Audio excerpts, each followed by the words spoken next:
सेलू पाथरी उड्डाणपुलावरून रवळगावकडे वळण रस्ता देण्याच्या मागणीला गती। पालकमंत्री मेघनादिदी साकोरे बोर्डीकर यांचे तत्काळ लक्ष, अधिकाऱ्यांना लवकरच काम पूर्ण करण्याचे आदेश।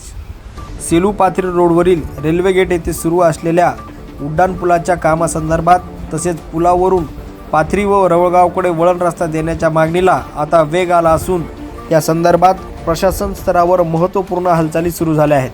सेलू कृषी उत्पन्न बाजार समितीचे सभापती डॉक्टर संजय रोडगे यांनी नागरिक, शेतकरी, विद्यार्थी तसेच व्यापाऱ्यांच्या होणाऱ्या गैरसोयी लक्षात घेऊन पुलावरून रवळगावकडे वळण रस्ता देण्याच्या मागणीला सातत्याने लावून धरली होती।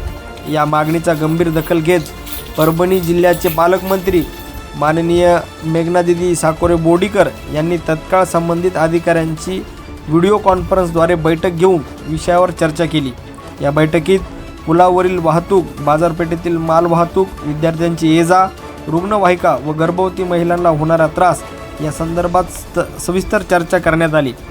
दरम्यान कार्यकारी अभियंता, राष्ट्रीय महामार्ग विभाग जालना येथील अनीस आलम यांनी आज संबंधित ठिकाणी प्रत्यक्ष भेट देऊन स्थळ पाहणी केली। स्थळ पाहणीनंतर पालकमंत्री मेघनादिदी साकोरे बोर्डीकर, सभापती डॉक्टर संजय रोडगे, कृषी उत्पन्न बाजार समितीचे संचालक दत्ताराव कदम, संचालक माऊली ताटे, पंचायत समिती सदस्य प्रभाकर गजमल, सरपंच दीपक रोडगे, अशोक लिपणे, उपसरपंच संतोष रोडगे, सदस्य गुलाबराव रोडगे, संतोष रोडगे तसे इतर पदाधिकाऱ्यांसोबत सविस्तर चर्चा करण्यात आली। यावेळी पालकमंत्री मेघनादिदी साकोरे बोर्डीकर यांनी संबंधित अधिकाऱ्यांना या कामाबाबत सकारात्मक निर्णय घेऊन प्रक्रिया लवकरात लवकर पूर्ण करण्याचे निर्देशन दिले। सह्याद्री समाचार वाहिनीसाठी प्रतिनिधी सतीश आकात, सेलू।